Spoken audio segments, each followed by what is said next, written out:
On va vous parler de la PPE. Donc la PPE, c'est un acronyme barbare derrière lequel se cache une idée pourtant plutôt simple, qui est la suivante. Et si on avait un outil pour piloter, planifier la transition des systèmes énergétiques? Je ne vais pas vous en dire plus, parce que j'aimerais qu'on fasse une petite présentation, un petit tour de table, avant de passer la parole à Aurélien. Marie, de France Stratégie, si tu veux bien nous dire quelques mots sur ce que tu fais à France Stratégie. Bonjour, donc je travaille sur les questions de transition écologique et notamment dans les collectivités territoriales à France Stratégie, et je viens de terminer une thèse sur la transition énergétique dans les collectivités territoriales, donc je présenterai ce point de vue par rapport à la PPE. Merci beaucoup. Bernard? Oui, bonjour à toutes et à tous. Donc Bernard Rolagne, président de l'association Coenov. Donc plutôt qu'une présentation personnelle, je vais surtout vous dire quelques mots de l'association Coenov. L'association Coenov, elle s'est créée en 2014 au moment des débats sur la loi de transition énergétique. Elle s'est créée à l'initiative d'industriels, plutôt d'industriels du bâtiment et d'énergéticiens tels que GRDF, le Comité du français du butane propane, des organisations telles que la FFB, la CAPEB, désireuses d'apporter leur contribution à la conception à l'époque et à la mise en œuvre de la loi de transition énergétique, et partant également du constat que ce qui était proposé dans les premiers textes de la loi de transition énergétique ne pouvait pas fonctionner par rapport aux objectifs ambitieux, c'est-à-dire un mix énergétique proposé uniquement à partir de nucléaire et d'énergie renouvelable électrique. Ça ne pouvait pas fonctionner, qu'il manquait une véritable vision globale, et donc proposant une approche fondée sur la complémentarité des énergies pour atteindre ces objectifs ambitieux, et dans cette complémentarité, la place de l'énergie gaz aujourd'hui et demain. Merci beaucoup Bernard. Damien? Oui, Damien Siès. Alors, je travaille à l'Union française de l'électricité, donc c'est un lobby, pour reprendre les gros mots de Jean-Marc. Voilà, l'association professionnelle il y a des acteurs de l'électricité, EDF, Engie, Direct Énergie, RTE, etc., et les autres, donc qui ont des points de vue communs sur certains sujets et divergents sur d'autres. Donc on les représente dans des discussions, j'allais dire institutionnelles, soit sur des sujets spécifiques à l'électricité, comme l'organisation des marchés de l'électricité ou ce genre de choses, soit sur des sujets effectivement plus larges, énergie, changement climatique, dont l'électricité est une des composantes. Et j'y suis directeur de la stratégie et de la prospective. Merci beaucoup. Et Aurélien, si tu pouvais dire un mot de Carbone 4 et de cette étude. Oui, bonjour. Alors moi je viens de Carbone 4, c'est pire qu'un lobby puisque c'est une entreprise privée. On est un cabinet de conseil spécialisé en transition énergétique et en adaptation au changement climatique. On a été fondé il y a 10 ans par Jean-Marc Jancovici et Alain Grandjean. Et moi-même, donc, je suis consultant senior spécialisé sur les transports, l'énergie et le bâtiment au sein de ce cabinet. Et dans ce cadre-là, on a fait une étude sur la PPE, dont je vais dire quelques mots tout de suite. C'est ça que... Exactement, tout de suite. Et puis nous, on va se mettre avec vous, parce que c'est plus confortable. Alors l'acronyme qu'on utilisera, c'est PPE, par souci de simplification, pour éviter de dire programmation pluriannuelle de l'énergie, comme vous a expliqué Jean-Noël.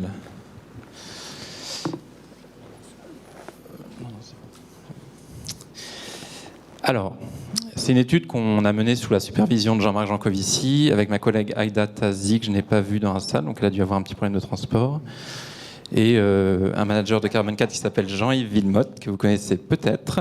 Ce que je compte vous dire dans le temps imparti, c'est qu'est-ce que c'est la PPE, plus en détail, ce qu'a fait Carbone 4 sur cette PPE, les résultats en termes de les résultats auxquels on a abouti, avant de passer à la table ronde. Alors, la PPE, c'est une façon de traduire à court terme les objectifs de moyen et long terme de la politique énergétique française. La PPE est issue du Code de l'énergie. Enfin, elle est présentée comme un élément dans le Code de l'énergie qui donne des objectifs à horizon 2030 et 2050 sur la politique énergétique française. Et elle dépend également d'un autre texte programmatique qui s'appelle la SNBC, Stratégie nationale bas carbone, qui, elle, donne des objectifs en termes de gaz à effet de serre et qui découle du Code de l'environnement. La PPE, en fait, elle fonctionne sur des périodes quinquennales à horizon 10 ans. C'est-à-dire que quand on fait une PPE, c'est un décret. Très concrètement, c'est un décret. C'est-à-dire qu'on engage, on donne des objectifs sur le système énergétique pour 2 périodes ultérieures de 5 années. Donc, on s'engage sur 10 ans.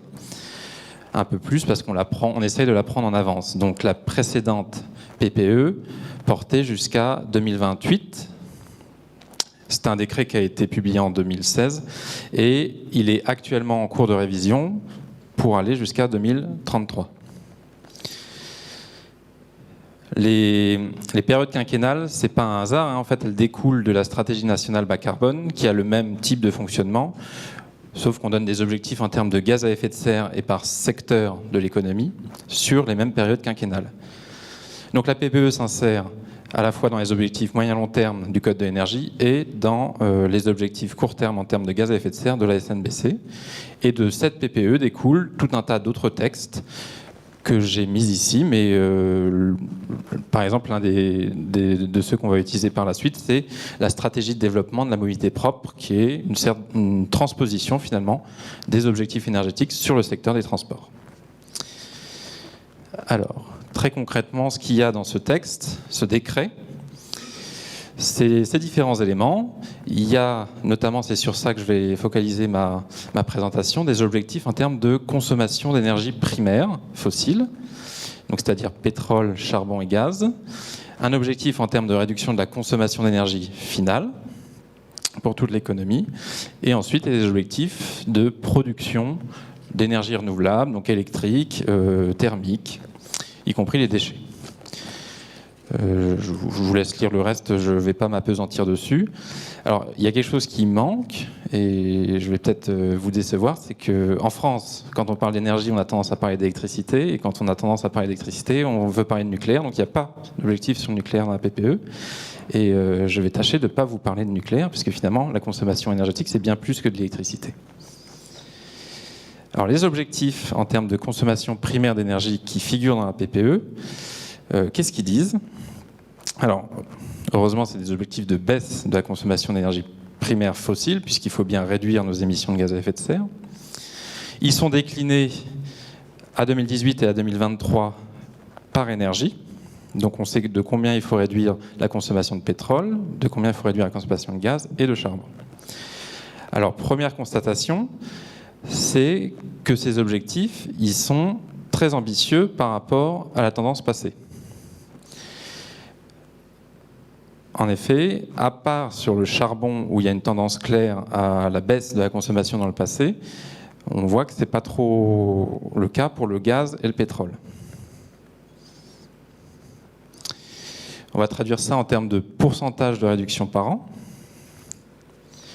Alors ce que vous voyez ici, c'est que par le passé, on a eu très peu de réduction de la consommation d'énergie fossile, à une exception près, qui est la consommation de charbon, qui a fortement baissé de près de 5% par an entre 2007 et 2015.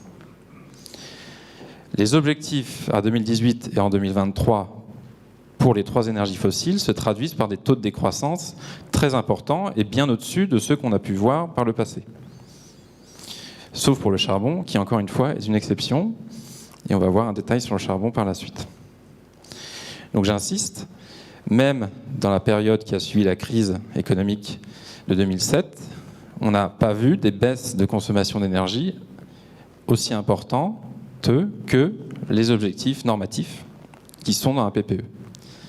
Donc ce sont des objectifs qui sont très ambitieux du point de vue des tendances passées, mais qui pour autant sont nécessaires du point de vue de la réduction des émissions de gaz à effet de serre.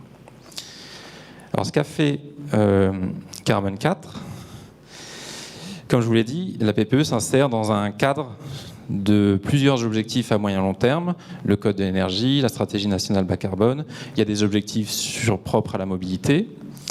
Alors on s'est amusé à voir si tout ça était cohérent. Pour cela, on a reconstitué le système énergétique dans Excel. On fait les choses de façon assez rudimentaire. Le modèle Excel tient compte de toutes les sources d'énergie primaire et de toutes les énergies finales, c'est-à-dire je consomme du gaz en réseau qui peut être à la fois du biogaz ou du gaz naturel, je consomme des carburants liquides qui peuvent être à la fois du pétrole, enfin des dérivés du pétrole ou des biocarburants. Donc on fait une modélisation de tout le système qui permet de passer des énergies primaires, qu'on prend de la nature, entre guillemets, aux énergies finales, celles que consomment les entreprises et les ménages. Ensuite, on regarde comment se traduisent, se matérialisent les différents objectifs sur tous les vecteurs primaires, les vecteurs finaux et les secteurs, et si tout ça est finalement compatible avec nos objectifs de réduction des gaz à effet de serre de la France. J'avais une petite illustration sur le modèle qu'on utilise. Donc sous forme de matrice, vous voyez qu'on détaille la consommation. On va remplir les cases, là je vous montre une illustration. On remplit les cases avec la consommation de vecteurs primaires pour les différentes vecteurs finaux possibles. Comme je vous ai dit, du pétrole peut à la fois faire des carburants liquides, aller être brûlé dans le parc électrique, le parc des réseaux de chaleur, etc. Donc il y a une ventilation à faire, il y a des rendements dont il faut prendre compte pour obtenir la consommation finale. Donc du point de vue des usagers, on consomme du réseau de gaz, du réseau de chaleur, des carburants liquides, de l'électricité, etc. Et donc dans certains textes, la PPE par exemple, on a des objectifs qui portent sur la consommation des vecteurs primaires. Dans d'autres textes, on a des objectifs qui portent sur la consommation des vecteurs finaux. Et dans d'autres textes encore, on a la consommation des secteurs économiques.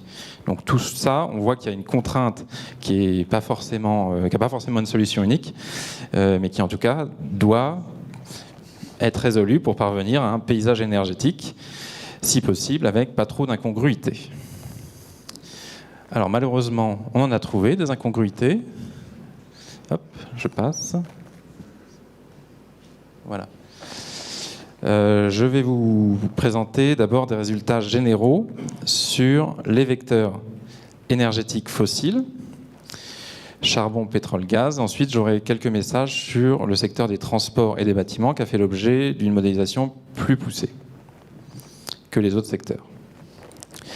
Alors, sur le pétrole, ce qui se passe est très singulier parce qu'on a à la fois un objectif de réduction sur la consommation totale des produits pétroliers, mais comme les produits pétroliers servent principalement dans les transports, on a aussi un objectif sur la consommation finale de produits pétroliers dans les transports, donc sur quasiment toute la consommation de pétrole. Alors, il se trouve que le texte sur les transports est très très très ambitieux en termes de réduction de la consommation énergétique, on va le voir par la suite, ce qui fait que l'objectif de réduction de la consommation primaire de pétrole de la PPE est atteint juste avec la réduction de la consommation de pétrole dans les transports. Et c'est même plus grave entre guillemets que ça, c'est que si on atteint les objectifs dans les transports, on peut se permettre de consommer plus de pétrole dans les serres pour faire pousser des fraises, ou dans l'industrie en général, ou dans les bâtiments. Sauf qu'il y a aussi un objectif qui, lui, n'est pas réglementaire, sur la consommation de fioul dans les bâtiments. Ce qui est visé, c'est la division par 4 de la consommation de fioul dans les bâtiments. Donc si on prend pour argent comptant cet objectif à la fois sur les transports et les bâtiments, on voit que la consommation de pétrole dans les autres secteurs a toute latitude finalement à ne pas diminuer déjà et par ailleurs pouvoir augmenter au sein des différentes périodes qui sont étudiées. J'ai été un peu vite dans la présentation, c'est vrai que la PPE porte sur 2018 et 2023, mais nous on s'est aussi intéressé au jalon 2030, déjà parce que c'est l'objet de la présente réactualisation de la PPE et par ailleurs parce que c'est l'horizon qui est donné par les objectifs du Code de l'énergie. Je parle des objectifs du Code de l'énergie, mais c'est ceux qui figurent dans la loi de transition énergétique. C'est-à-dire que la loi de transition énergétique a modifié un texte qui est permanent, qui est le Code de l'énergie. Donc c'est pour ça que je m'y réfère. Alors, c'est un petit peu capricieux. Sur le charbon, je vous ai dit que c'était un peu particulier ce qui se passait sur le charbon. Pourquoi ? Parce que la baisse passée entre le point de référence de la PPE qui est 2012 et la situation actuelle, la baisse est déjà nécessaire, est déjà suffisante, pour atteindre l'objectif de la PPE qui porte sur 2018. Or, si par ailleurs on ferme les centrales électriques à charbon dans le court terme, là on va encore plus dépasser les objectifs de la programmation pluriannuelle de l'énergie. Donc finalement, l'objectif de réduction est dépassé en quelque sorte dans le bon sens, puisqu'on le dépasse en réduisant encore plus la consommation de charbon, mais ce qui veut dire aussi qu'on pourra aller plus loin dans l'objectif qui porte sur la consommation de charbon. Là, le gros bloc bleu, pour l'instant on ne l'a pas fait évoluer, c'est la consommation de charbon dans l'industrie. On a vu le charbon, on a vu le pétrole, maintenant il reste le gaz. Alors, sur le gaz, la réduction de consommation elle est plus faible dans l'objectif PPE que pour les autres vecteurs primaires fossiles, pétrole et charbon. Donc là, on voit qu'il y a, entre guillemets, de la marge de manœuvre, d'autant que l'objectif sur le pétrole, il semble très très ambitieux, et ça on va le voir dans le focus sectoriel sur les transports qui va venir dans quelques minutes. Jean-Noël, jusqu'à 10h, c'est ça? Oui? Ok. Alors, maintenant, si on regarde tout système énergétique confondu, ce que ça nous dessine, c'est une France qui atteint ses objectifs de réduction de gaz à effet de serre, certes, mais de façon étrange, puisque c'est principalement à travers la réduction de la consommation d'énergie tout court que à travers la décarbonation du mix énergétique. Ce qu'on voit ici sur le jalon 2030, on atteint la courbe bleu foncé très largement grâce à la courbe bleu clair qui est la réduction de la consommation d'énergie primaire.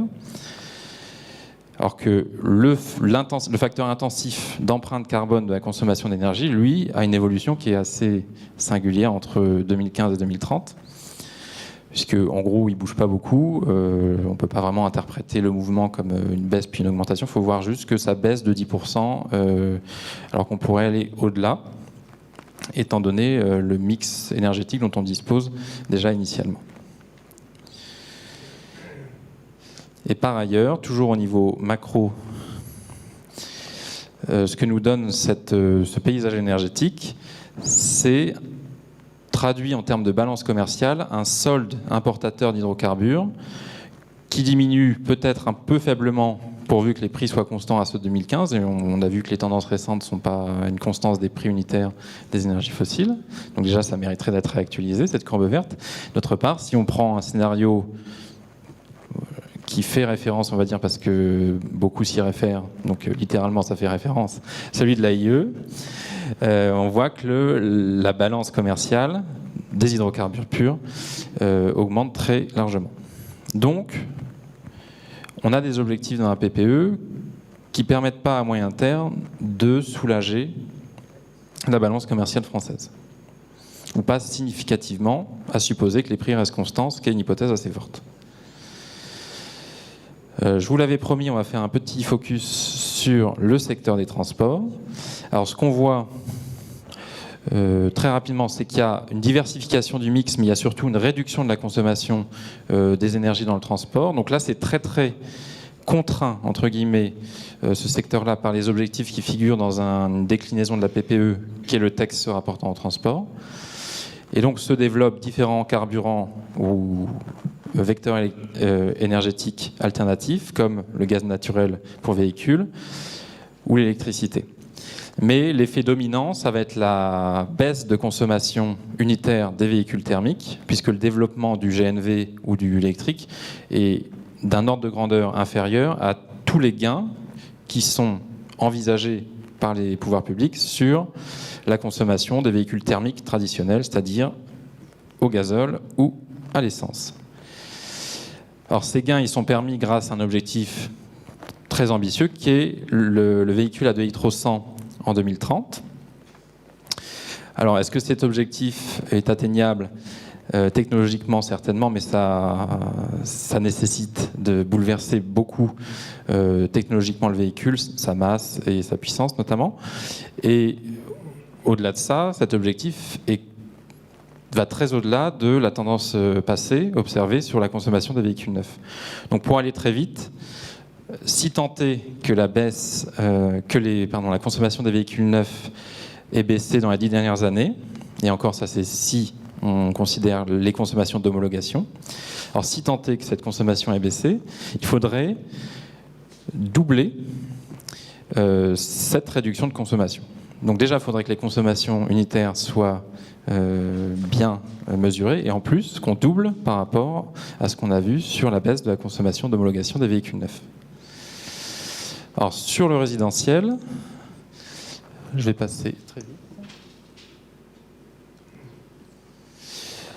Ce qu'on a observé, c'est que pour atteindre notre budget carbone, nos émissions de gaz à effet de serre cibles sur le secteur des bâtiments, il faut à la fois un effort ciblé sur les bâtiments aux énergies fossiles, ça ne devrait pas vous surprendre, et en plus il faut un effort accru en termes d'efforts de rénovation, c'est-à-dire qu'il faudrait rénover 700 000 logements et non pas 500 000, comme les pouvoirs publics s'y engagent, sans pouvoir l'atteindre pour autant. Donc, dit autrement, on est un petit peu hors des clous pour l'instant.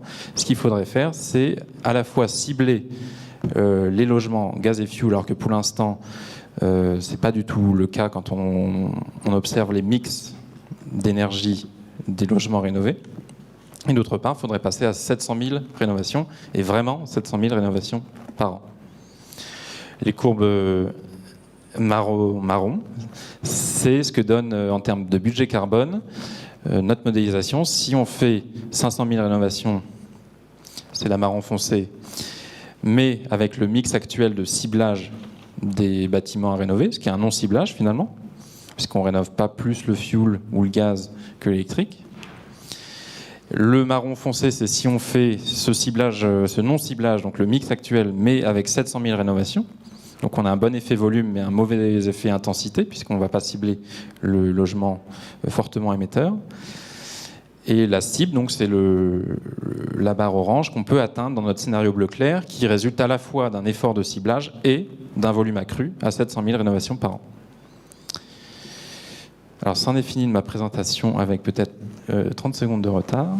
Je vous ai mis une synthèse des messages clés sur le diaporama. J'imagine que vous pourrez la voir à l'issue de cet événement. Merci.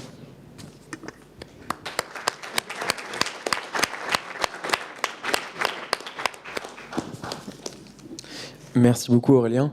Je vais inviter Marie, Bernard et Damien à revenir sur scène. Merci.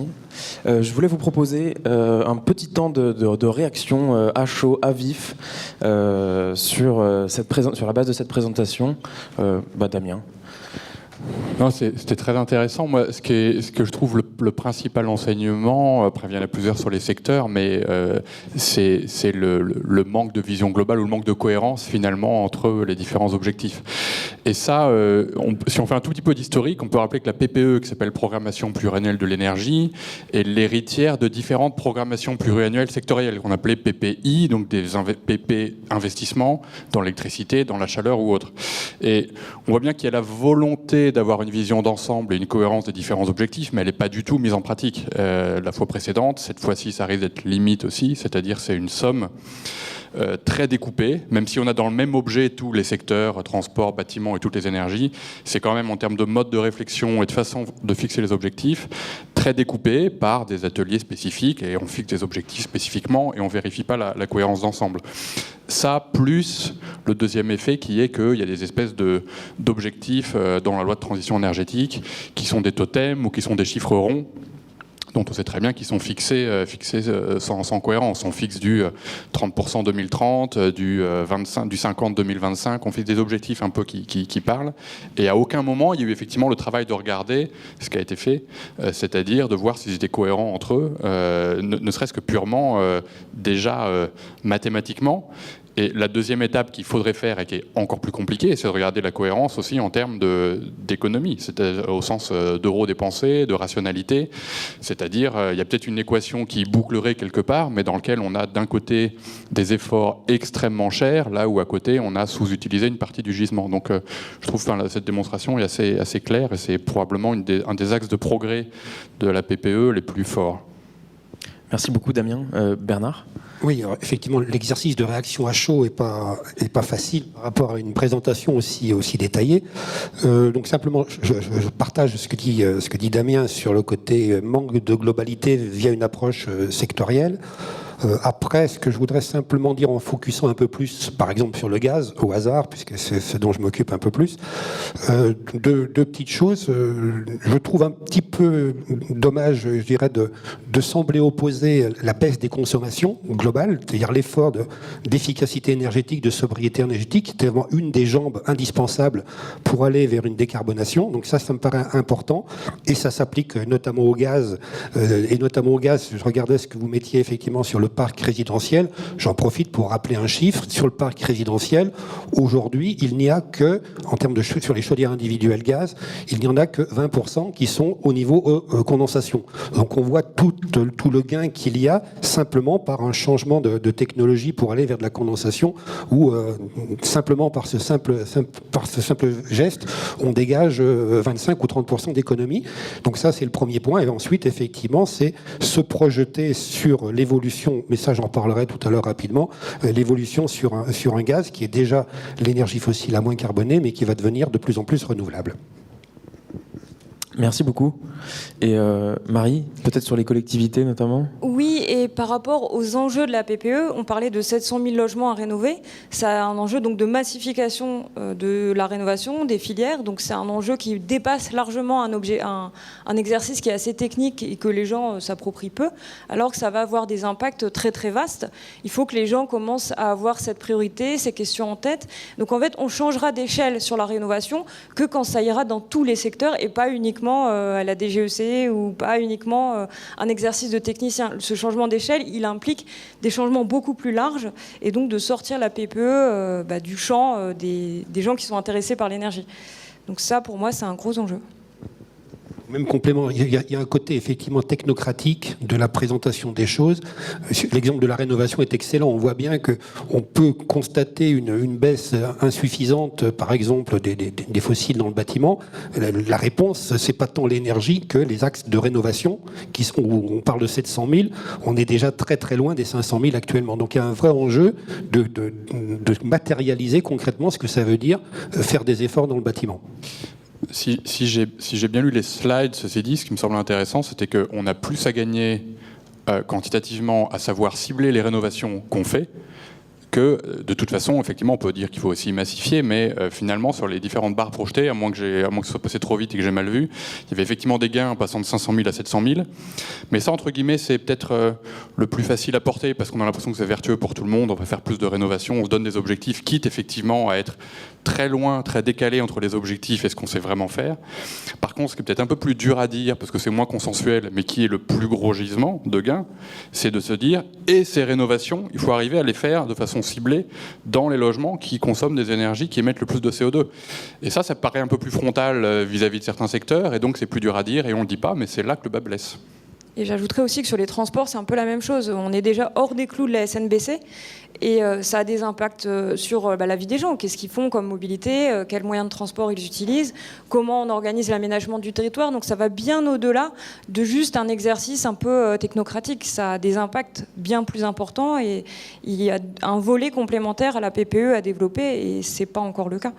Donc ça, c'est un enjeu. Et puis la PPE, ça concrétise tous les engagements de la COP21. Donc il y a l'engagement médiatique, il y a tout le bruit autour du 50% nucléaire, alors que l'enjeu concret, il est là. Et très peu de monde en est conscient. Et j'ajouterais pour les rénovations énergétiques, il y a aussi le sujet du geste de rénovation. Est-ce que c'est une rénovation complète? Est-ce que c'est une rénovation par étapes? Comment est-ce qu'on fait pour ne pas tuer le gisement? Parce qu'avec un grand chiffre comme 500 000 ou comme 700 000, on peut faire changer 3 fenêtres. Mais qu'est-ce que ça veut dire une rénovation? Il y a vraiment cette question-là qui se pose aussi dans le cadre du plan rénovation. Aurélien, si tu voulais surréagir. Oui, très rapidement. Alors, je crois qu'il y a eu un consensus au moment du débat national sur la transition énergétique qu'à très long terme, il fallait à la fois réduire notre consommation et décarboner notre consommation d'énergie. Alors, ce que je voulais dire avec mon petit graphique sur CO2 versus facteur carbone de l'énergie, c'est qu'à moyen terme, on est surtout en train de réduire la consommation d'énergie que de décarboner l'énergie. Et donc ça se voit par exemple dans le secteur de transport, où on dit la voiture moyenne qui roule à 7 litres, elle va passer demain à 2 ou 3 litres, plutôt que de raisonner en diversification du mix de transport. Et donc dans les bâtiments, si on fait des chaudières plus performantes, il faudrait que ce soit aussi dans les mêmes proportions, donc de 60 à 70% si on veut avoir le même effet. Si c'est des gains d'efficacité de 20 à 30%, il faut aussi diversifier le mix de chauffage, donc grâce aux rénovations. Merci beaucoup. Je voulais vous proposer aussi, non seulement de réagir, mais aussi de nous présenter les contributions qu'ont pu apporter vos organisations respectives à l'élaboration de la PPE, puisque c'est un processus, l'élaboration de la PPE, qui se veut être aussi une consultation avec les contributions de très nombreux acteurs, dont le Shift notamment sur la mobilité, beaucoup. Voilà, si vous pouviez présenter en quelques mots, plus longuement, ce que vous avez pu proposer dans le cadre du débat. Bernard, ensuite Marie et puis Damien. Oui, en quelques mots, je dirais quatre grandes idées. Partant encore une fois d'un premier rappel, l'état des lieux, au-delà de la présentation qui a été faite. En ce qui concerne le gaz et notamment la place du gaz aujourd'hui dans l'économie, le gaz, ça représente environ, je rappelle, 50% de la chaleur qui est fournie dans le bâtiment, environ 30% dans l'industrie. Donc on voit effectivement la place et, j'aurais tendance à dire, la responsabilité qu'a le gaz dans la décarbonation de cette économie. Premier point.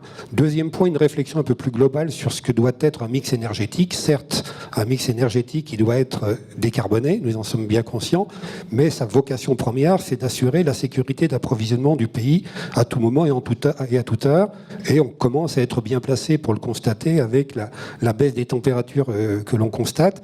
Et par rapport à ça, je rappelle que, par exemple, l'an dernier, c'était un peu plus tôt dans l'année, on était plutôt en fin janvier, par rapport à la pointe et aux besoins de pointe qu'il y a eu du fait de la baisse des températures, le gaz a représenté 50% de la couverture de ces besoins pour faire face à cette chute de température. Et il n'est pas exclu qu'on se retrouve dans les mêmes conditions.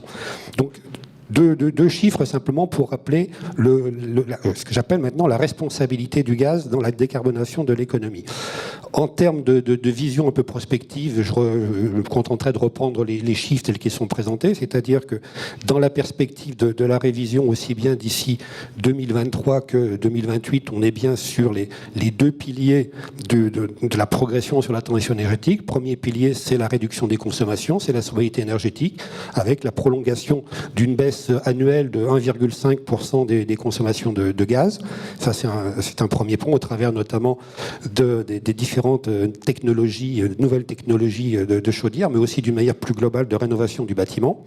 Et puis l'autre point, et ce qui suit effectivement l'actualité énergétique, on a entendu parler, puisque ça date de la semaine dernière. Il y a eu la semaine dernière effectivement la publication par l'ADEME d'une étude 100% gaz vert en 2050.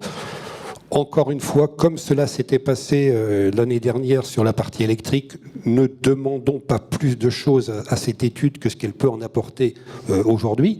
On est bien dans une logique d'appréciation du possible, des potentialités.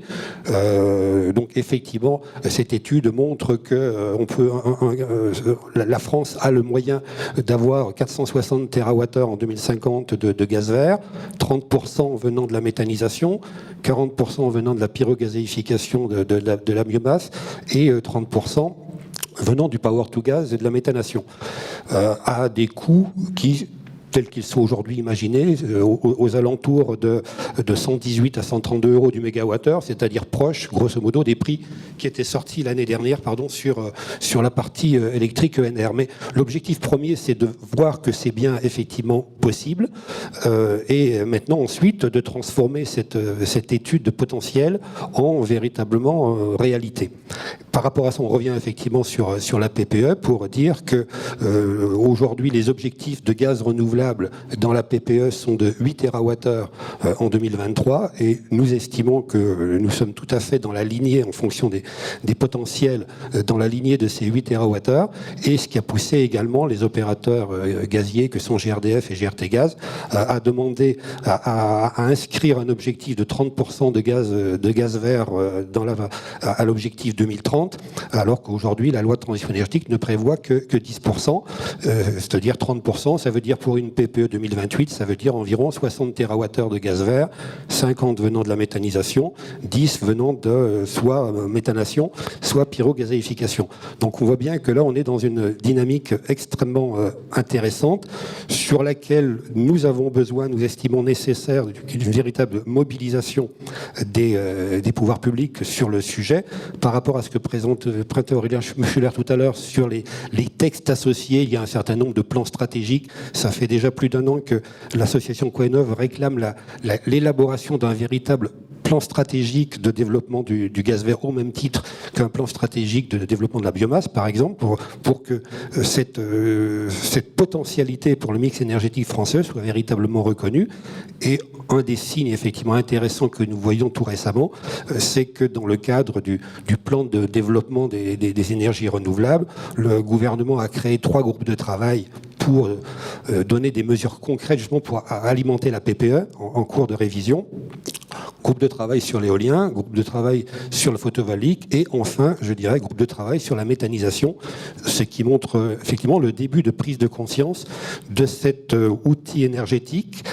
Et je terminerai là-dessus simplement pour dire que ça va au-delà d'un simple outil énergétique, puisque si on commence à s'intéresser à ce que l'on appelle dans le jargon des externalités positives, c'est également un secteur qui permet d'apporter un complément de revenu à une filière agricole qui en a bien besoin.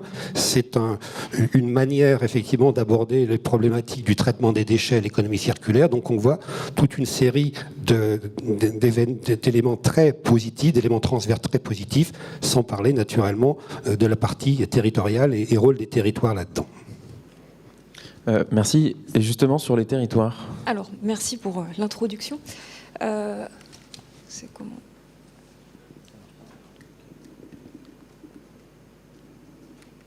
Ouais, c'est bon, c'est à droite. Alors, la PPE, elle va avoir des effets sur les collectivités territoriales dont on parle assez peu et dont les collectivités devraient se saisir, pourraient s'approprier ces questions. Donc, je vais vous expliquer un peu pourquoi. Ah oui, mais en fait, c'est le mode présentation. Alors, la PPE va avoir des effets sur les infrastructures énergétiques et ces infrastructures, elles s'inscrivent dans les territoires. Les réseaux de gaz, c'est des concessions des collectivités territoriales. Pareil pour les réseaux d'électricité et pour les réseaux de chaleur, de froid. Donc ça, c'est elles qui les gèrent.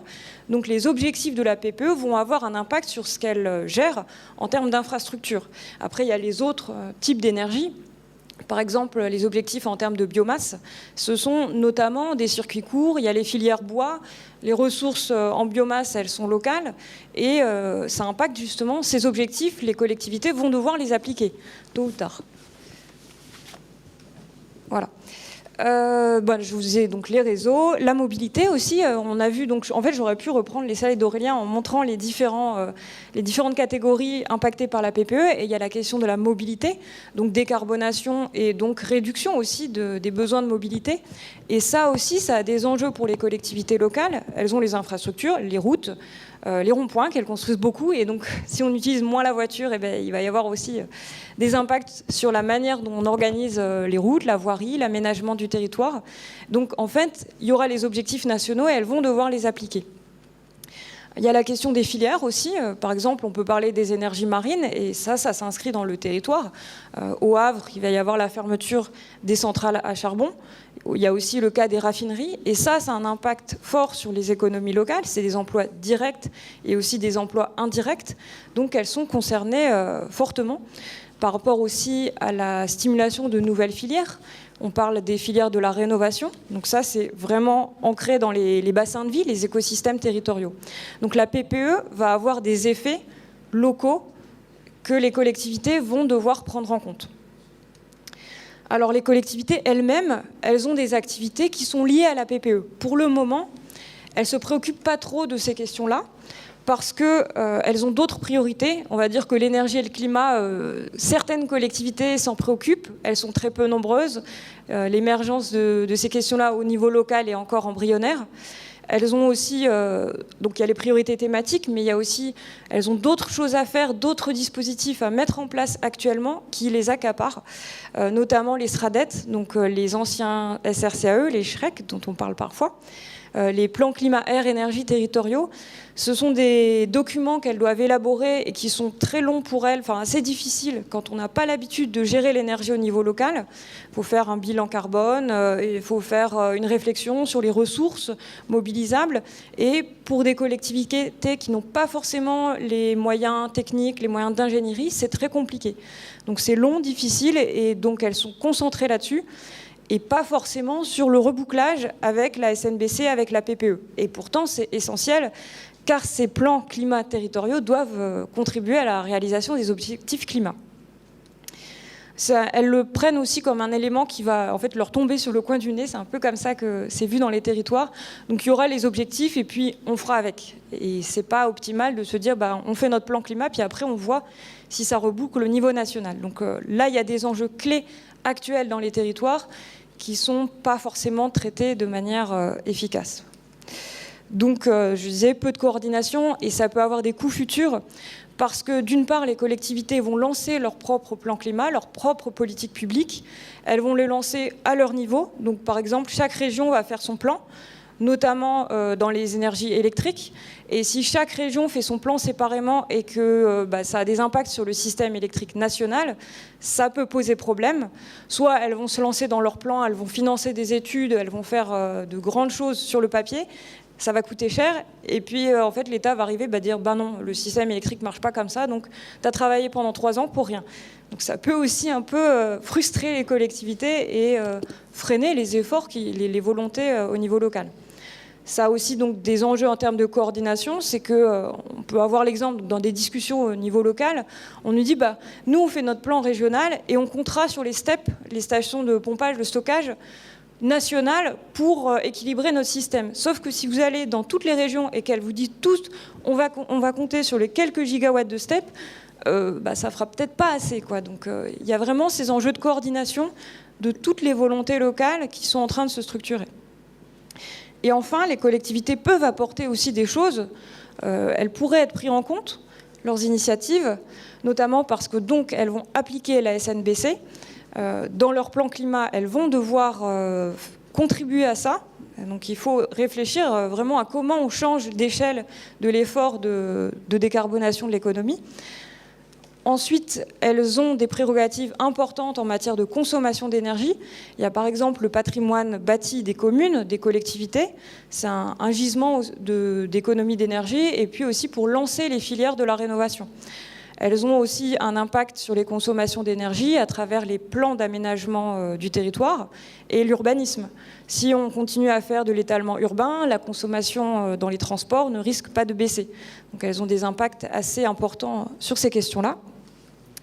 Donc je vous disais, sur les ressources énergétiques, je vous parlais tout à l'heure de la filière bois. Ça s'organise notamment au niveau local. D'une part parce que les ressources et les filières peuvent s'organiser au niveau local.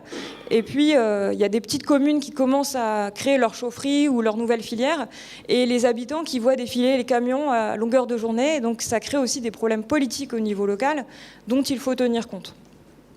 Dans les ressources, on a aussi les déchets, donc qu'on peut voir aussi mentionné dans la PPE, la réutilisation. Et les déchets, c'est une compétence gérée au niveau des collectivités locales. Donc comment on utilise ces ressources, comment on utilise les déchets, comment on organise les circuits, c'est important. Il y a aussi les questions d'acceptabilité. Quand on parle de géothermie, d'éolien, au niveau local, ça coince un peu. Donc s'il y a des objectifs nationaux, il va falloir en tenir compte au niveau local. Et enfin aussi, c'est des transitions économiques importantes. Fermer une centrale à charbon. Là, il y a Fessenheim, on a vu aussi les déplacements et les discussions. Qu'est-ce qu'on fait des emplois directs et des emplois indirects? Donc, il y a un enjeu de transition économique et de transition en termes de formation, de transition sociale. Et les collectivités sont plutôt bien placées pour le faire. Et de toute façon, elles vont être impactées très fortement là-dessus. Dans les autres enjeux, donc, il y a la question de la formation des populations. Et puis, pour finir, elles sont au premier rang en termes de sensibilisation. Les collectivités, c'est des acteurs qui bénéficient d'une forte confiance de la part des citoyens. C'est les institutions envers lesquelles ils ont le plus confiance.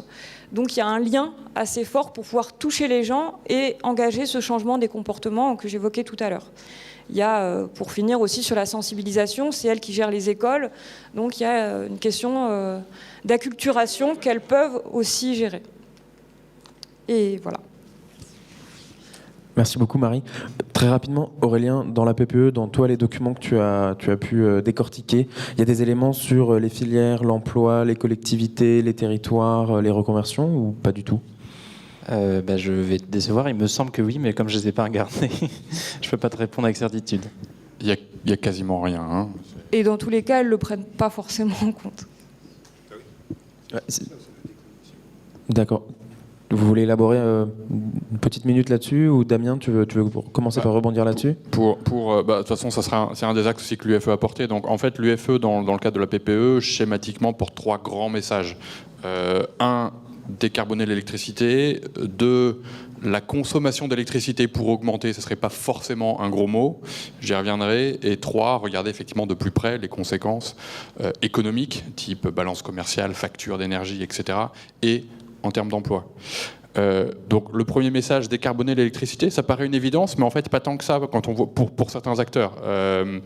Quand au mois de novembre, RTE a publié son bilan prévisionnel avec 4 scénarios à l'horizon 2035, dont certains avaient des baisses de nucléaire pour tenir les objectifs de la loi plus rapides que la montée en puissance des ENR et qui donc devaient être compensés par des centrales thermiques à flamme dans l'électricité, donc des scénarios qui faisaient augmenter le contenu carbone de l'électricité française.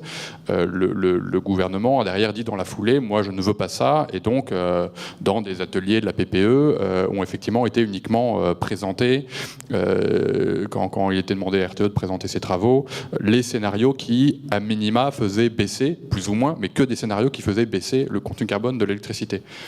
Or, il y a certains acteurs qui sont effectivement, j'allais dire, tellement anti-nucléaires que pour eux, ce ne serait pas grave qu'effectivement on remplace dans l'électricité française en partie du nucléaire par du thermique. Au sens où, par ailleurs, ils pensent qu'il y a tellement de gains en termes de gestes qu'on va faire, de gaz à effet de serre qu'on va faire dans le reste de l'économie, que faire un petit pas dans la mauvaise direction n'est pas très grave, on va le compenser par beaucoup de grands pas dans la bonne direction. Nous, on pense que l'objectif de décarbonation est tellement ambitieux et tellement difficile à atteindre qu'il faut que tous les pas, grands ou petits, soient dans la bonne direction. Et donc effectivement, on soutient cet objectif, au sein duquel il peut y avoir encore différentes variantes, mais de dire, en tout état de cause, l'électricité ne doit pas être plus carbonée demain à cause de la transition énergétique qu'aujourd'hui. Il faut que ça aille toujours dans la bonne direction.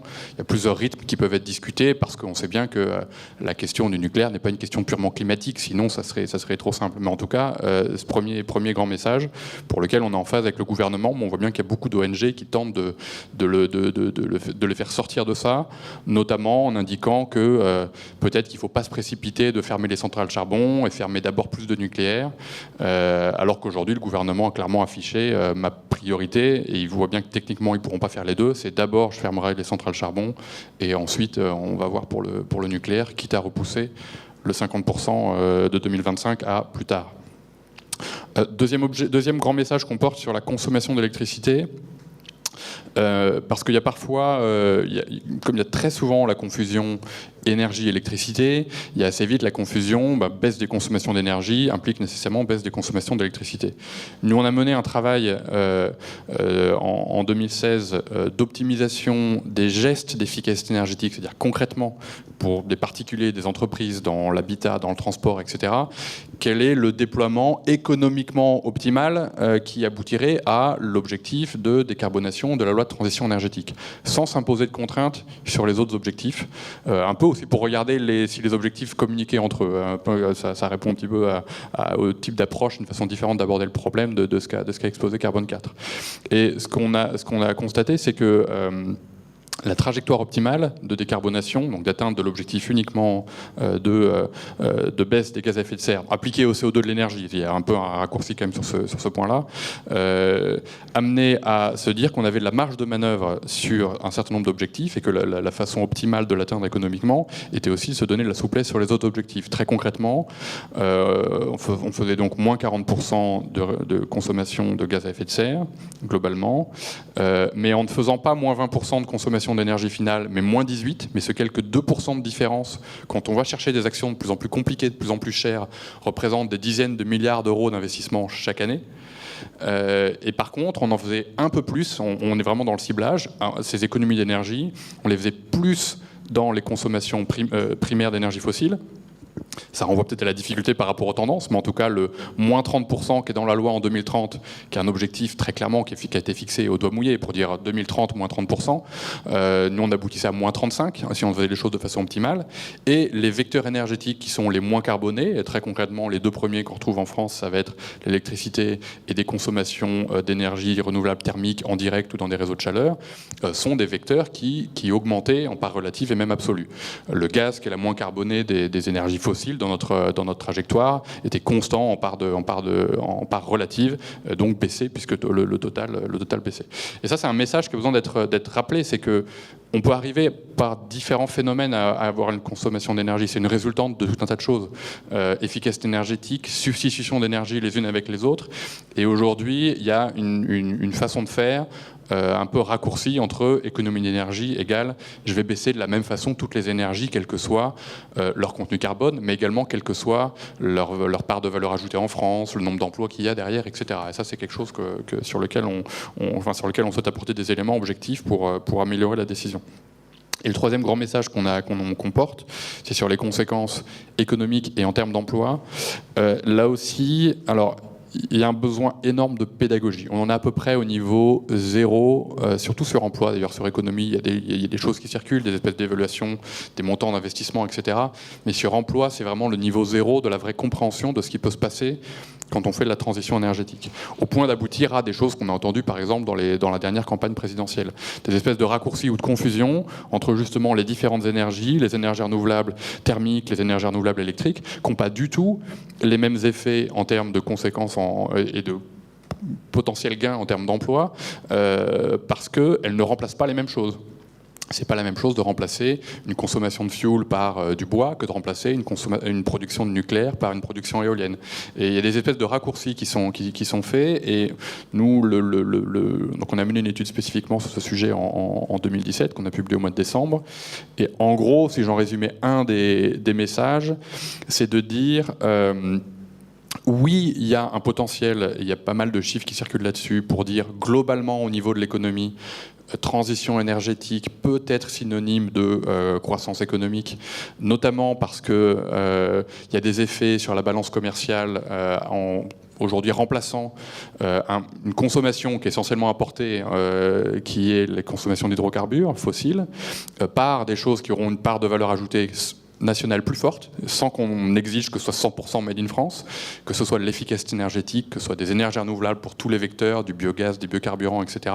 Il y a toujours une part nationale de valeur ajoutée plus forte, et donc derrière des effets induits dans l'économie positive. Et c'est ça l'ordre 1 dans les gains quand on dit le Grenelle ou la transition énergétique peut créer 200 000, 400 000 ou 900 000 emplois selon les horizons de temps considérés. Par contre, dans l'électricité, on est face à peu près à un jeu à somme nulle, c'est-à-dire avec des contenus en emploi, tout compris, à peu près équivalents entre les principales filières de production dont on discute. Par contre, l'enjeu, je dis à peu près, et ça nécessite, je disais qu'on était au niveau 0, donc ça nécessite encore d'autres études, qu'on soit challengé par d'autres, etc. Mais par contre, on est face à un enjeu essentiellement, comme ça a été évoqué juste avant, de transformation. C'est-à-dire ces emplois ne seront pas les mêmes, pas au même endroit, pas avec les mêmes compétences. Et donc la question des bassins d'emploi concernés, la question de la formation professionnelle, la question de l'accompagnement de tout ça est une question essentielle. Et il faut là aussi arrêter les discours ou alarmistes ou de béni oui-oui disant on perdra tous les emplois ou on en gagnera beaucoup.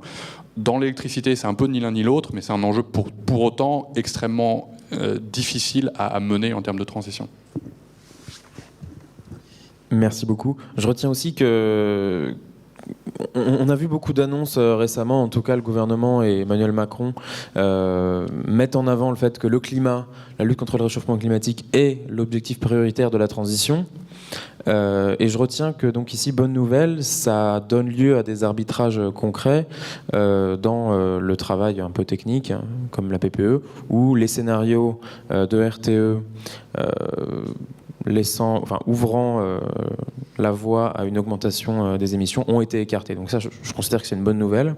Maintenant, est-ce que ces arbitrages ils se retrouvent à d'autres endroits? Est-ce que vous, au quotidien, vous avez eu connaissance dans les travaux de l'administration d'opérationnalisation de cet arbitrage en faveur du climat? Je pense que c'est l'exemple qui est indiqué sur le mix électrique peut-être un des plus frappants parce qu'il y a directement un lien, y compris dans le discours, entre l'objectif décarbonation et un arbitrage à rendre sur effectivement des pressions diverses exercées, j'allais dire par les visiteurs des gouvernements, des cabinets, etc. Ce qui est frappant, c'est que, je pense qu'en fait chaque domaine a à peu près sa clé ou chaque secteur a sa clé de décision qui est pas automatiquement la même et qui n'est pas automatiquement le climat. Par exemple, mon sentiment sur le transport dont on a beaucoup parlé, ça parle de climat, mais il y a un driver presque plus fort sur la qualité de l'air, la qualité de vie, les conditions de circulation, la mobilité partagée, l'image qu'on se fait des villes, et que c'est presque plus fort dans la prise de décision. Alors il se trouve que souvent, qualité de l'air et climat vont à peu près ensemble, pas toujours, dans le choix de telle ou telle solution ou de faire de l'efficacité énergétique dans les transports, mais je sens le driver environnemental au sens environnement proche, air que l'on respire ou autre, plus fort, et encore il y a du progrès à faire, que le driver climat. Donc c'est pas homogène selon les secteurs. J'aimerais avoir votre sentiment aussi, avant de passer à un débat plutôt et d'avoir un échange avec vous. Oui, tout à fait. En ce qui me concerne, par rapport à la question telle qu'elle est posée, je ressens effectivement le fait que le climat est mis en avant. On parle des accords de Paris, etc. Alors après, est-ce que tous les arbitrages se font en faveur du climat? Je dirais pas forcément, mais là, quitte à être un peu provocateur, je dirais est-ce que c'est grave? Je veux dire, c'est important effectivement de s'intéresser à la décarbonation de l'économie. C'est intéressant aussi, je reprends la formule de Jean-Marc Jancovici, de se donner une cible à un certain moment et ensuite d'y arriver step by step et non pas vouloir y arriver tout d'un coup. Mais on notre travail en tout cas ici. On ne peut pas effectivement passer à côté d'autres enjeux sociétaux. Marie Desgrémont en a parlé sur les aspects territoriaux, etc. Damien Say vient de parler effectivement de tout ce qui est qualité de l'air, tout ce qui est santé. On voit bien qu'il y a énormément d'autres enjeux qui sont tout proches de la partie énergie-climat, avec, et l'exemple que je prenais tout à l'heure concernant la méthanisation, avec ses externalités positives sur le monde agricole, sur le traitement des déchets, on voit qu'on est quand même sur des systèmes extrêmement liés, que c'est bien effectivement de ne pas perdre de vue l'objectif de décarbonation, mais on a également d'autres objectifs à atteindre en même temps, et en tout cas à ne pas rater en même temps. Moi, j'aurais des remarques à deux niveaux. Au niveau national, la déclinaison justement du plan climat, elle est encore à faire. Il y a plusieurs types de transitions. On parlait de transition numérique. Donc toutes ces transitions, elles vont devoir être mises en cohérence. Il y a aussi la question de l'évolution des politiques publiques qui sont en silo, comme on en parlait tout à l'heure. Il y a des politiques économiques, de développement économique, et qui n'ont pas forcément les mêmes logiques et qui ne sont pas forcément compatibles avec les objectifs climat.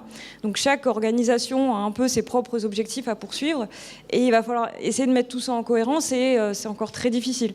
Donc il va falloir trouver quelques petits points d'entente, quelques clés d'entrée pour travailler un peu plus en transversal, ce qu'on évoquait tout à l'heure. Donc au niveau national, ces transitions, elles sont encore en cours et amorcées.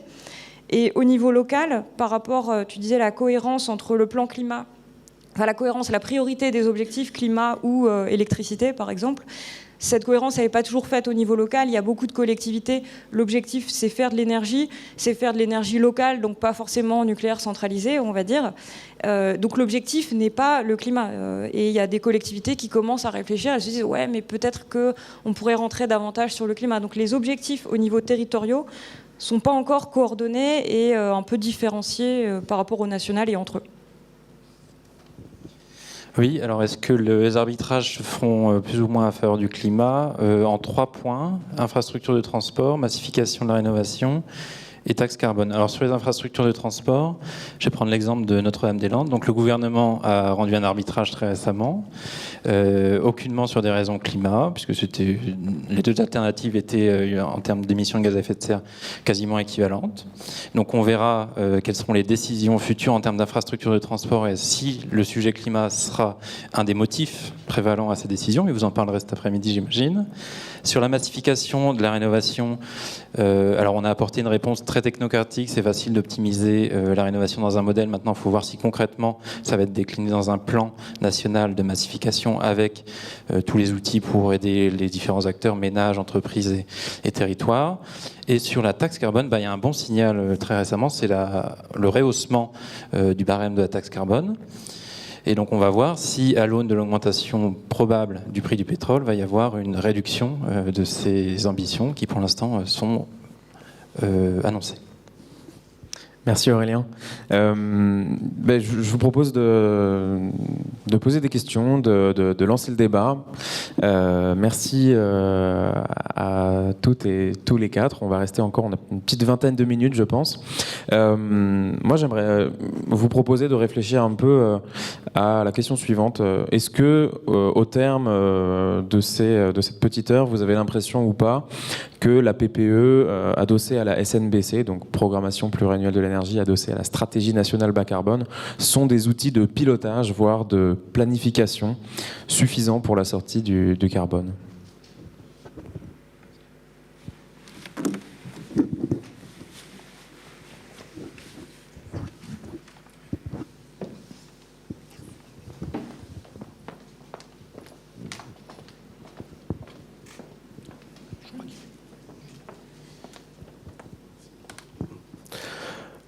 Laurent Joudon, et j'avoue mon appartenance à EDF.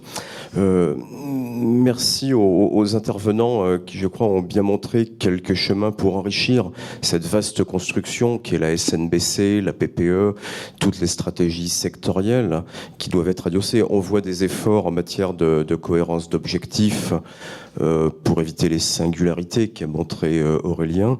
On voit l'importance d'un certain alignement économique, non pas pour piloter tout, mais au moins pour s'assurer que les efforts, qui parfois sont de l'argent public, mais parfois sont aussi des normes qui imposent des dépenses aux ménages. Il ne faut pas l'oublier, les normes sont importantes, mais ne sont jamais gratuites.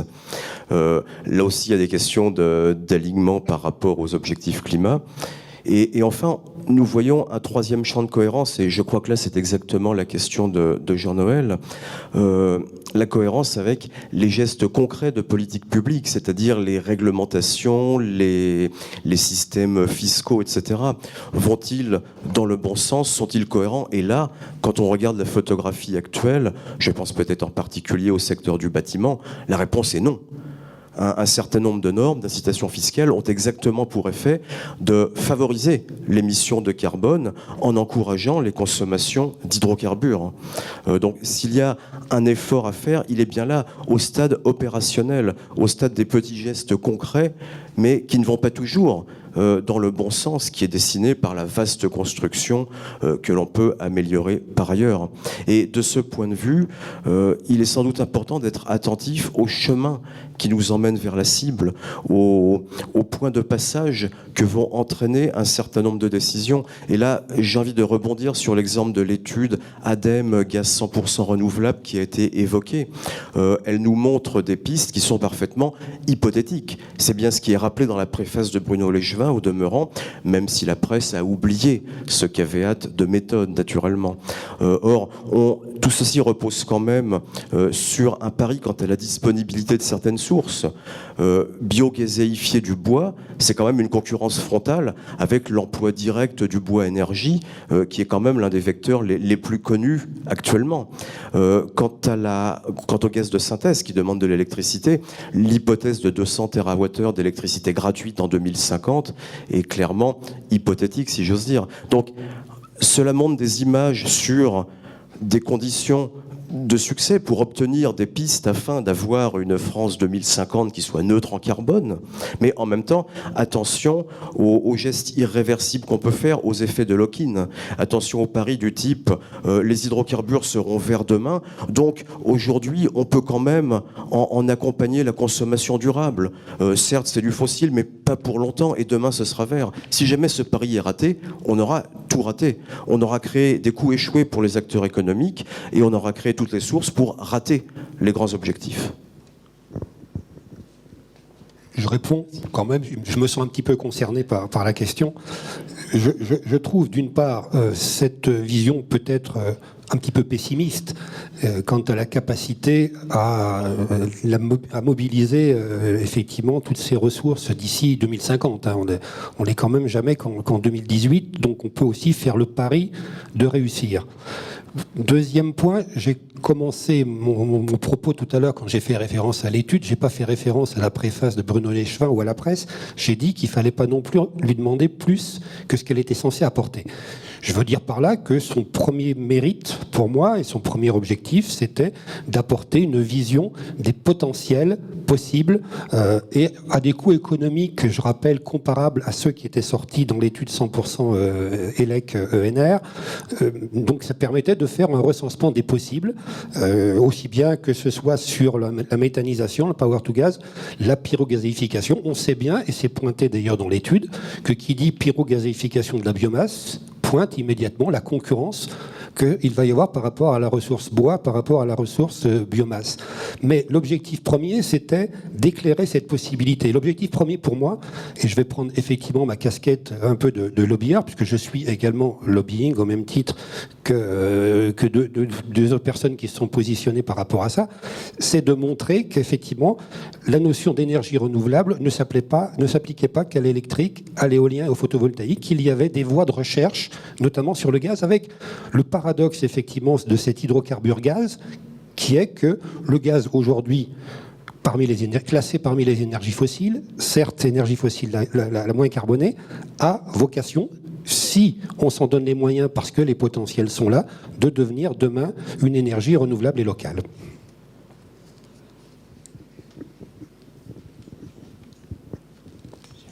Merci beaucoup. Une autre question, peut-être Oui. L'expression d'une certaine perplexité, Jacques Trainer. Concernant les rénovations thermiques des bâtiments. Hollande avait promis 500 000 logements par an d'ici la fin de son quinquennat. Je pense qu'on est à moins de 200 000 maintenant. Enfin, le Shift connaît les chiffres précis là-dessus. Et alors, comme on n'est pas arrivé à 500 000, alors on donne un objectif de 700 000 par an, pourquoi pas. Alors, 700 000 pourquoi Négawatts, c'est 780 000. Tout simplement parce que quand on multiplie 700 000 par le nombre d'années jusqu'à 2050 ou 2055, on obtient les 30 millions de logements, c'est-à-dire c'est tout le parc. Autrement dit, c'est une variable d'ajustement. On dit on va rénover tout le parc d'ici 2050. Mais il n'y a aucune analyse des freins, des obstacles, des choses qu'il faut mettre en place. Marie faisait allusion à des choses qui ne sont pas strictement du secteur énergétique, mais qui concernent l'organisation de non seulement des territoires, mais de la profession. Si on n'analyse pas les obstacles, non seulement les circuits financiers à mettre en place, mais la profession. Apparemment, la profession n'est pas du tout prête à ça. Donc, qu'est-ce que ça signifie, ces chiffres-là, et de baser des analyses sur des chiffres pareils? Ça n'a aucun sens. Et je précise qu'au sein on considère qu'il y a 200 000, enfin c'est un chiffre qui circule, 200 000, 230 000 rénovations par an, y compris des rénovations qui consistent grosso modo à changer les ouvrants, les fenêtres, les portes, sans atteindre des niveaux de performance BBC, du tout.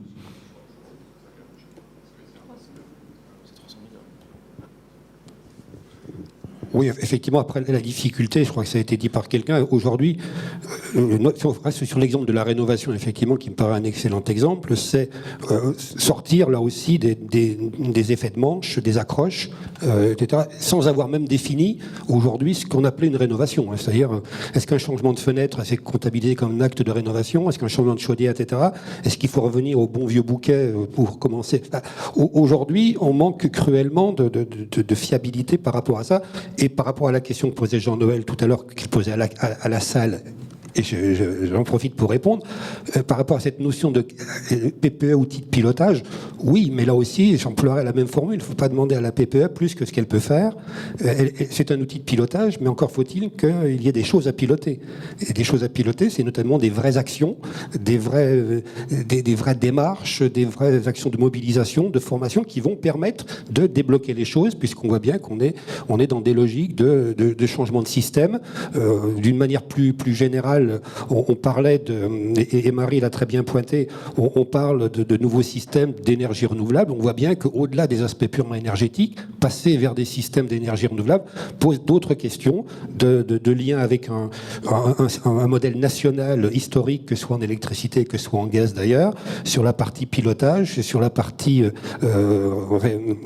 répercussion sur les réseaux. Donc on voit que ça va bien au-delà d'aligner effectivement une tendance des chiffres et de constater qu'on est en avance ou en retard. Je crois qu'il faut vérifier, il peut y avoir des questions de périmètre sur ce qu'on appelle rénovation, mais il me semble que les chiffres constatés auxquels il faut comparer les 500 000, c'est plutôt 280 000 dans le parc privé, plus 120 000 dans le parc social. Alors les deux sont inclus, donc c'est à peu près, on est à 400 000 au lieu de 500 000. Après, effectivement, ce qui est assez frappant, c'est que oui, on voit bien qu'il y a du mélange dans la nature des objectifs, et même du déplacement dans le temps, je trouve, entre le technique et le politique. Et on met beaucoup de politique dans des objectifs censés être que techniques, programmés, des choses, et c'est assez paradoxal. Et du coup, effectivement, il y a des exercices qui sont censés pouvoir répondre à la question, comme par exemple, qui est quand même des objectifs premiers de la PPE, garantir qu'il y aura une sécurité d'approvisionnement quoi qu'il se passe. Et certes, puisqu'il ne faut pas s'interdire que de dire, vu qu'il y a un objectif politique affiché, il n'est pas exclu qu'on s'en donne les moyens et que donc on soit à peu près sur cette trajectoire. Mais sur les objectifs de rénovation, effectivement, ne considérer qu'on sera dans deux cas, ou 500 000 ou 700 000, alors que ça fait des années qu'on essaie de faire 500 000 et qu'on plafonne à 400, et ne même pas considérer que peut-être ça resterait plafonné à 400. Voilà, c'est le genre de choses qui montrent un peu le décalage entre, parfois, très concrètement dans des exercices, l'affichage politique, ne même pas y envisager l'échec sur des objectifs pour lesquels pourtant on a bien du mal à améliorer les choses ou à les accélérer depuis des années qu'on en parle. Un petit complément sur ça, justement, les mix 100% ENR électrique ou gaz, c'est un peu pour moi des exercices de style, donc on se fait plaisir, on essaie de voir ce que ça donne, donc c'est de la prospective, mais dans la vie concrète, on est content, enfin la plupart des gens écoutent ça, ils lisent les pages planètes, ils écoutent ça à la radio, ils disent mais alors qu'est-ce qu'on attend, qu'est-ce qu'on fait, c'est facile, on peut le faire, et en fait ça reste un peu ésotérique et on voit pas concrètement, là on n'est pas dans les clous de la SNBC alors que c'est moins ambitieux, donc c'est comment on passe à la pratique au lieu de se faire plaisir en lisant le journal. Et cette question donc, que pointait Jacques de comment on y parvient, quel est le chemin pour réussir la transition énergétique avec les objectifs qu'on se fixe, elle est très peu traitée. On reste dans les exercices techniques et pas concrètement, ça représente quoi dans les comportements des gens, dans les changements d'aménagement du territoire, dans la mobilité du quotidien. Et on n'avancera pas si on ne prend pas en compte ces questions-là. On sera très content d'avoir fait des beaux exercices et d'avoir fait des belles plaquettes, mais on n'arrivera pas à la massification. Et juste une petite remarque sur le nombre de logements. Il y a aussi un problème dans les territoires, c'est le comptage, en fait, les données. Suivant les régions qu'on regarde, elles ne comptent pas pareil les rénovations. Donc déjà, les chiffres 50 000 en Franche-Comté, c'est pas pareil que 50 000 en PACA, par exemple. Et donc quand on veut faire un rebouclage au niveau national et savoir combien de logements on a rénové, est-ce que dans les 300 000, on compte la même chose ? C'est très très difficile d'avoir une idée nationale harmonisée. Et il y aura un enjeu si jamais l'État confie d'autres choses au territoire, par exemple dans la rénovation, il va falloir absolument harmoniser la collecte de données pour savoir ce qu'on fait. Merci. J'avais une question ici. Oui, donc Nicolas Golbert, Columbus Consulting et Politea. J'avais une question sur les emplois, puisqu'on a dit que la transition énergétique, c'était peut-être aussi un jeu à somme nulle en termes d'emploi. Mais est-ce que vous avez des données sur la segmentation de ces emplois, ceux qu'on détruit, ceux qu'on crée, et si on risque pas de créer un déséquilibre avec les emplois dits locaux, donc ça veut dire en dehors de Paris, et les emplois nationaux. Est-ce que par exemple, sur l'éolien, on s'est aperçu que ça a créé de l'emploi, mais peut-être plus d'emplois dits nationaux que d'emplois locaux. Est-ce qu'avec cette transition énergétique, si on n'accompagne pas les compétences, on n'a pas un risque de déséquilibre et donc d'amplification des inégalités avec les conséquences qu'on connaît sur le vote ou sur les oppositions entre les grandes villes et les collectivités ? Oui, c'est une très bonne question. Je pense qu'on en est encore loin de bien la traiter. Quand je disais qu'on était au niveau aujourd'hui à peu près zéro des vraies estimations en emploi de ce qui se passerait en menant différentes trajectoires de transition énergétique. Ce que j'ai dit sur le jeu à somme nulle, en moi, concerne surtout l'électricité. C'est-à-dire il y a effectivement des effets positifs. Par exemple, quand l'ADEME déploie son fonds chaleur et dit là j'ai remplacé du fioul ou du gaz par du bois, du gaz fossile, par du bois ou par même de la méthanisation ou de la géothermie, je vais avoir un gain en emploi parce que ces filières ont plus d'emplois en France. C'est vrai. Par contre, comme il y a souvent la confusion énergie, je passe à l'élec, je prends ce que j'ai dit sur l'énergie et je l'applique à l'électricité, on a souvent l'impression de dire les énergies renouvelables créent plus d'emplois en France que les énergies qu'on a aujourd'hui dans l'électricité. Et ça, c'est faux. Par contre, de toute façon, au-delà, c'est vrai, des totaux de chiffres un peu nationaux sur lesquels il faudrait déjà se mettre d'accord sur l'image de départ, les tendances d'évolution, il y a des vraies questions sur ce qui se passerait pour les différents territoires. Des territoires qui aujourd'hui ont ou n'ont pas des gisements d'énergie renouvelable pour effectivement créer de l'emploi là, ont ou n'ont pas un tissu industriel pour se dire si j'ai telle industrie qui baisse, c'est pas grave, je peux peut-être quand même garder un dynamisme parce qu'il reste à côté d'autres activités industrielles. Et c'est des questions qui sont pour l'instant juste ébauchées. Et d'ailleurs, j'allais dire, le gouvernement ne sait tellement même pas comment appréhender ce sujet-là globalement, tout territoire compris, mais en ayant bien identifié que c'était un vrai sujet, y compris politique, qui veut commencer par échantillonner. Ce qui est la volonté affichée derrière les contrats de transition écologique, c'est de faire un petit échantillon d'une vingtaine de territoires, pas du tout en disant qu'ils soient représentatifs de l'ensemble, mais plutôt en disant qu'avec ces 20 territoires, il faut à peu près couvrir différents cas de figure. Celui qui a une centrale nucléaire, celui qui a une centrale charbon, celui qui a une raffinerie, celui qui va avoir de l'éolien en mer, celui qui fait de l'économie circulaire ou du recyclage de déchets électroniques ou ce genre de choses. Et puis essayer de faire émerger un peu quelques recettes de cuisine. Mais on est très très loin d'une vision vraiment territoriale de est-ce qu'on va recréer ou accentuer des fractures type France périphérique, ville. Ça c'est pour l'instant j'ai vu moi quasiment rien sur ces types de sujets-là, à part en déclaration d'intention, je veux dire. Simplement pour préciser, sur la partie évolution vers un gaz plus local et vert, on voit bien qu'a priori, on n'est pas allé au bout effectivement des études, que la première tendance, c'est de dire que la méthanisation va plutôt créer un certain nombre d'emplois locaux, proches des territoires, effectivement. Une chose aussi, c'était, je rejoins un peu ta remarque, quand tu construis un grand parc éolien en mer, par exemple, l'emploi, ça dépend de l'échelle de temps. Il va y avoir de l'emploi au moment de la construction, mais ensuite, la maintenance, c'est peut-être moins riche en emploi. Donc c'est vrai que c'est question de à quelle échelle de temps, est-ce que c'est un jeu à somme nulle, est-ce qu'il y a une dégradation, ça, c'est vraiment des questions qu'on peut se poser.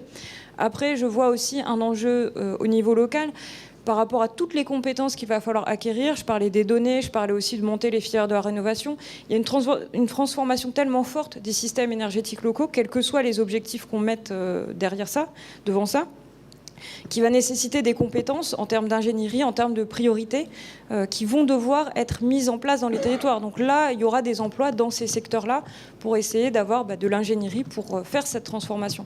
Et ça commence, il y a quelques petits exemples qui commencent à émerger, parce que depuis quelques années, il y a des formations techniciens rénovation énergétique, ou alors télétechniciens sur les performances énergétiques. Et ils commencent à arriver dans les territoires à conseiller les élus, à dire on a 1 million d'euros, est-ce qu'on fait de la rénovation, est-ce qu'on fait du photovoltaïque, est-ce qu'on fait de l'hydrogène? Et ces questions-là commencent à arriver. Donc là, il y a des discussions, et c'est parce que des gens ont été formés, se sont appropriés ces questions, que ces choses-là avancent. Donc là, il y aura un enjeu de formation, de compétences, d'emploi dans les territoires. Merci beaucoup. Jean-Marc ? Moi, j'avais une question plutôt pour Marie. Ces histoires de transition énergétique, c'est monstrueusement compliqué, et le débat ici montre bien qu'il y a besoin d'un bagage de connaissances préalables si on veut gagner du temps dans les choses qui sont physiquement possibles. J'insiste sur physiquement possible, et je suis prêt à parier toutes mes économies sur le fait que ce que vient de sortir l'ADEME sur le gaz 100% renouvelable n'est pas physiquement possible avec les conditions aux limites qu'on accepte d'habitude. Quel est ton sentiment sur le degré de compréhension du problème à traiter chez les élus locaux?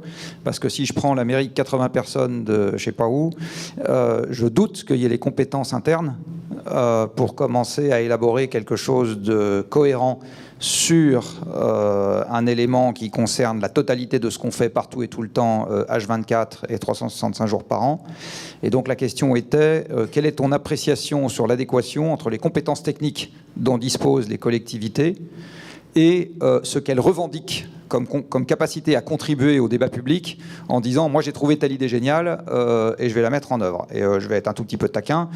Quand je vois que la PAC et la région PACA annoncent qu'elle sera neutre en carbone en 2050, je me dis que c'est une occasion de plus qu'on aura eu d'économiser de l'encre, du papier journal et des électrons sur Internet, parce que c'est évident que c'est un truc qu'ils ont sorti d'un chapeau, comme beaucoup d'objectifs qu'on a par ailleurs. L'objectif était peut-être de communiquer sur une ambition. Bah c'est évident, mais l'ADEME, c'est une opération de com', c'est pareil. Si c'était de la littérature technique sérieuse, on ferait comme dans la littérature scientifique, c'est-à-dire que ça serait soumis à un comité de lecture, réfuté par les pairs en externe, et considéré comme quelque chose qu'on peut commencer à discuter si c'est pas réfuté par les mêmes voies et moyens dans les 2 ans qui suivent. C'est exactement comme ça que ça fonctionne dans le monde scientifique. Là, pour le moment, on est dans l'opération de com', c'est évident. Mais pas dans les programmes politiques. Non, la politique, c'est aussi de la com'. Alors, pour faire la réponse un peu nuancée, je vais dire ça dépend. La réponse politiquement correcte, c'est ça dépend. Dans certains territoires, oui, il y a les compétences. Mais justement, la vraie réponse, c'est qu'il y a vraiment un gros manque de compétences, tant parce qu'il y a quelques personnes compétentes, mais elles ne sont pas assez nombreuses dans les services. Et au niveau des élus, c'est clair qu'il y a un énorme manque de connaissances, de compétences sur ces sujets. D'une part, parce que certains ont été un peu dans le tout-voiture, et puis ce sujet-là, ça leur est passé par-dessus la tête.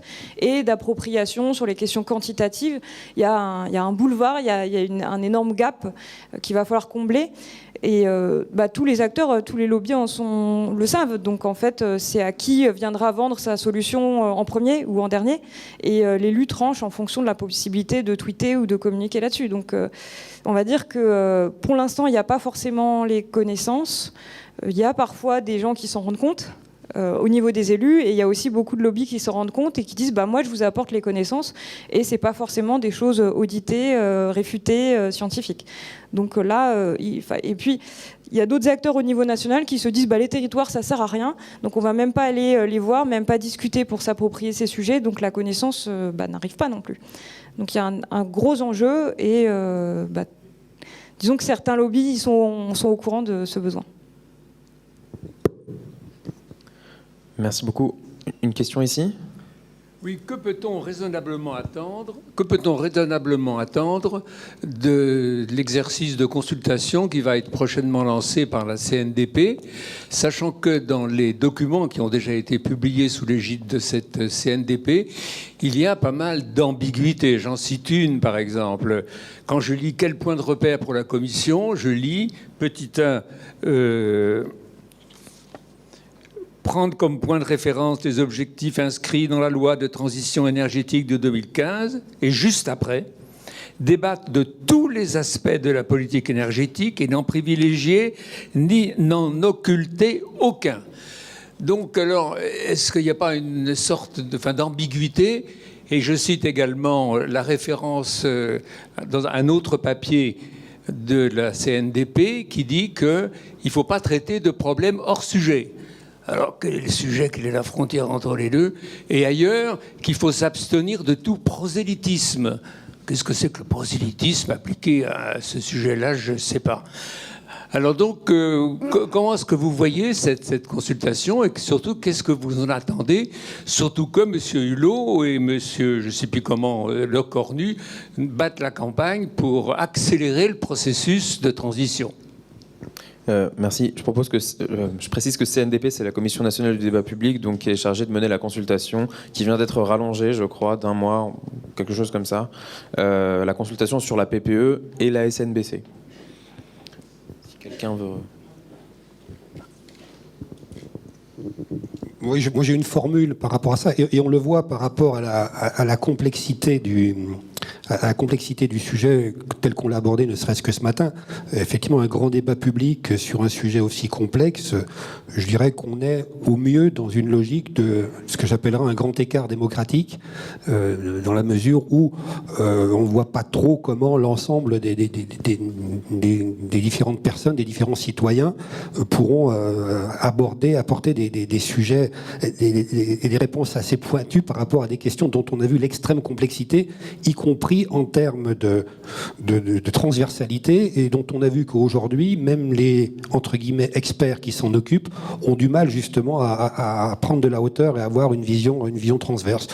Donc je dirais que moi je me contenterais de dire que on n'est pas à l'abri d'avoir quelques bonnes idées, mais je pense que c'est pas ça qui va faire véritablement les contours de la future PPE.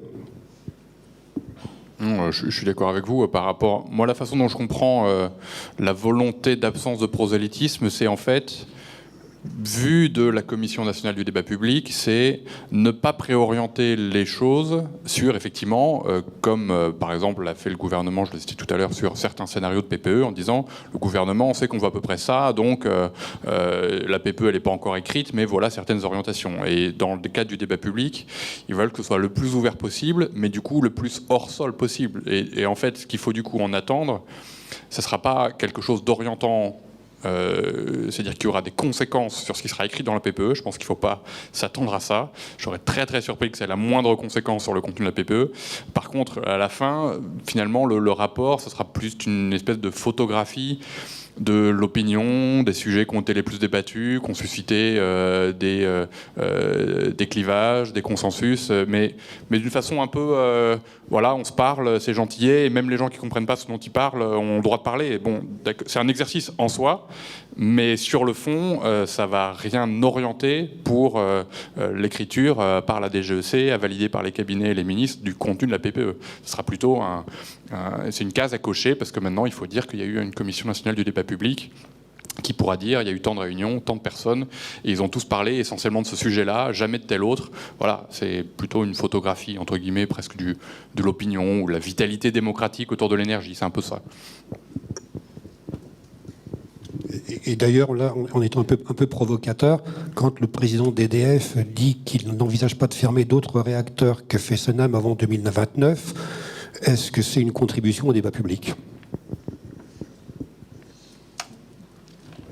Merci beaucoup. J'imagine qu'il y a quelques questions encore, mais j'imagine aussi que vous ne verriez pas d'un trop mauvais œil un peu de café, de jus d'orange et un croissant. Donc je vous propose de mettre fin à cette table ronde. Et merci à toutes et tous les quatre.